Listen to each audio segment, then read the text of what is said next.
My boyfriend is a big hero fanatic and does everything in his power to be like one. It's really endearing, and it's one of the many things I love about him, because he wants to be the good he wishes to see in the world. But this mindset he has is why we are fighting right now. We've been quarantining at my apartment, he's not on the lease, and he suggested we go on a night walk since we've been getting stir-crazy from being inside all day. He figured that it'd be better for social distancing to go out at night. I was hesitant because we live in a bad neighborhood, but he assured me he'd protect me. On our walk, we were cornered by a man with a knife that demanded our wallets. I remembered John Mulaney's Street Smarts bit from the Netflix show and was going to throw my wallet past the mugger so we could run away. But my boyfriend started arguing with him and was spouting off a bunch of stuff about justice and how the mugger wouldn't get away with this. It looked like he was getting ready to fight. I was taken aback by this, and I guess the mugger was too, because it gave me enough time to take the important stuff out of my wallet while he was distracted. I interrupted my boyfriend's monologue and said, "Take it, just don't hurt us," and threw it behind the guy. When he turned, I grabbed my boyfriend's hand and we booked it back to the apartment. We got home safely, and I was relieved that we were okay, but my boyfriend was fuming. He was pissed that I interrupted him from protecting me when he could have, in his words, clearly handled it himself. I told him he could have gotten himself killed. He said that he was obviously stronger than the mugger and would have won. I explained to him that the guy had a weapon and my boyfriend didn't, so the odds were stacked against him. Not only that, but I didn't want my boyfriend to get killed over a damn wallet.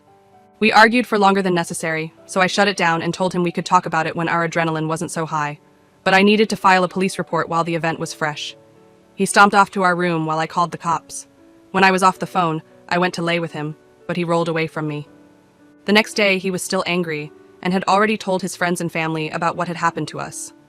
I thought that they would be understanding about how I handled it, but they were mad at me for not letting him have his opportunity to be a hero. His mom even ridiculed me for emasculating him. I want to reopen the conversation so we can understand each other and move past it, but if he isn't receptive, I'm going to ask him to move back in with his mom. I want to understand where I went wrong if I went wrong, but honestly, I feel like he's being childish and unreasonable. I just want to know, Aita, or is he? Update, I just want to thank everyone who has commented. It relieves me to know I'm not insane. He's still at his mom's house and I haven't heard from him, nor have I tried to reach out. All of his friends have ghosted me too, except for one of them, who is trying to mediate. If I don't hear from him tonight, I'll reach out tomorrow. I plan on updating in the comments depending on where this goes. Again, thank you to everyone for sharing your thoughts on this. Update 2. So, he called me last night and I answered. He asked if I was okay and how I was doing. Then he asked if he could come over and I said he could. I planned on bringing everything up again myself, because he had been very passive-aggressive and refusing to talk about it. But when he showed up, he immediately started apologizing. Everything you guys pointed out, he started agreeing with. He was saying that he was being delusional, unrealistic. The whole hero fantasy isn't healthy. He jeopardized my safety, and that wasn't okay, etc. I wasn't prepared for this behavior, especially compared to how he'd been acting all week. We talked for hours before we went to bed together, and everything seemed like it worked out fine. I was really on the verge of ending things, so it was a relief I didn't have to in that moment. Then this morning came and shit hit the fan. In my comment update on the last post, I mentioned that a friend was trying to mediate. I texted that friend that things worked out, and they said something along the lines of, "I'm so glad you were able to apologize."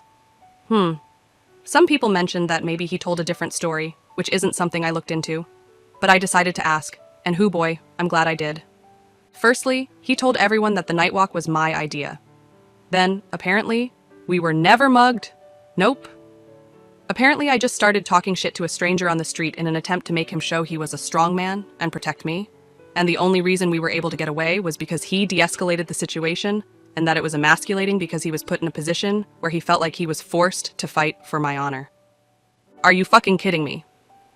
To make a long story short, he tried to play dumb and backpedal this morning when I confronted him about it, and then when I pressed him to be honest, he snapped again and said, "What was I supposed to say? The whole situation was embarrassing, and it was going to make me look bad."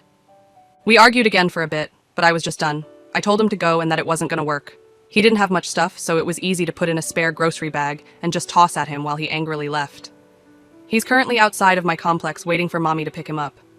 As far as I'm concerned, I dodged a bullet. Fuck his friends, fuck his mom, and fuck him. Thank you for opening my eyes, Reddit. Story 2. My fiancé almost died in a car accident. My meal told me he cheated on me. My fiancé almost died in a car accident. That's when my mother-in-law told me he cheated on me with an ex. Now he's recovering. Well, I feel so guilty for wanting to end it. I feel like a horrible person. We are supposed to get married on August 20th in a small ceremony. I've, F33, been with my fiancé, M34, for 6 years, engaged for 1, the best years of my life. He's brilliant in every way, or so I thought. The accident happened 6 weeks ago. A drunk driver hit my fiancé's car. I spent the worst night in my life in the hospital waiting for answers from the doctors, and he went through hours and hours of surgery. His parents and brothers were also there waiting. I've always loved his family and they me. His mum was one of my favorite people, and we got along very well. She was happy to have me as her first daughter-in-law. She's religious, and when my fiancé was hovering between life and death, she was worried about his sins. So she told me that he cheated on me about 2 months ago with an ex he bumped into. She explained that it was because of the wedding and the stress of planning it. Apparently, I've been both stressed out and stressing him out. He had a weak moment, it was a one-time thing, and he regretted it so much. He asked his parents for advice on what to do, and they told him not to say anything. As long as he's remorseful, and as long as it was me he wanted, he should forget about what he did and move on. His whole family knew. After the hospital, he moved back to his parents' house, because we live in a flat without lifts. I visit him every day.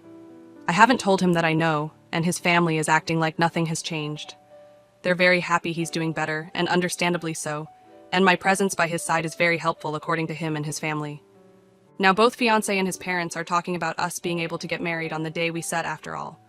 I feel awful because I don't want that. Our relationship was over the moment I found out about the cheating. I stayed because I loved, still do, him, and I wanted him to feel better.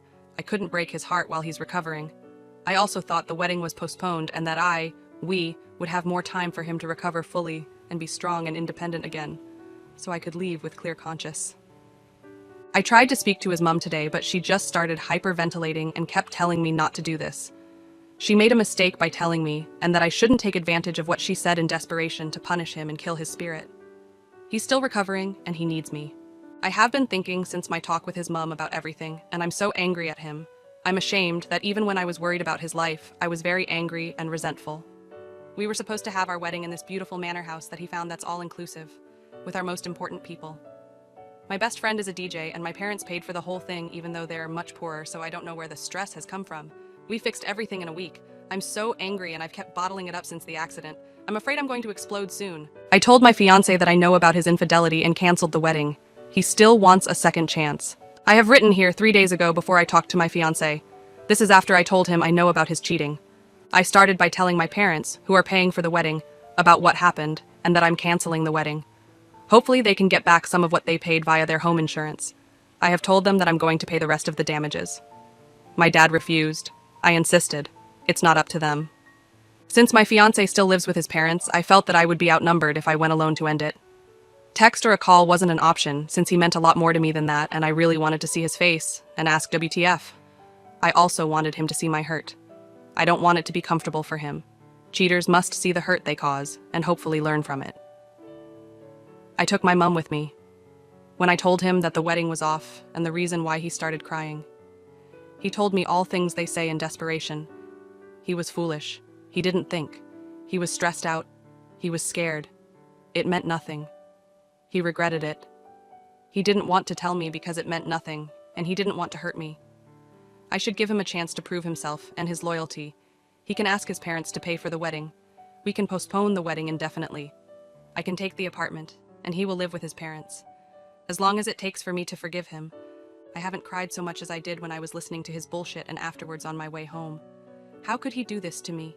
He didn't give me a satisfying answer to why he did this to me, to us. I have cried myself to sleep every night since the accident, and yet I cried like I've just found out. I'm going to stay in the apartment that we bought together, and he will stay with his parents. Prices has gone down these last couple of months, and we both agreed that we don't want to sell for less than what we paid. But the moment it goes up again, we're selling. I have started packing his things now, and tomorrow I'm renting a van to move his things to his parents' house. Sorting out his stuff and packing his clothes made it real for me. I didn't expect it to be so emotional. Why do I still love him so much? He has been texting me, and he has called me twice, and we talked mostly about mundane stuff, but also about us and our relationship. His mom has called me to say that she felt guilty for first not advising him to come clean, but even for later divulging his secret to me without his permission. She was disappointed that I took advantage of her moment of panic, but that she understands that I'm hurt. She said he will do his best to win me back. I'm a bit irritated about the fact that none of them, including my parents, believe that it's really over, and I don't have the energy to prove my point either. I just need some alone time now, and some peace and quiet.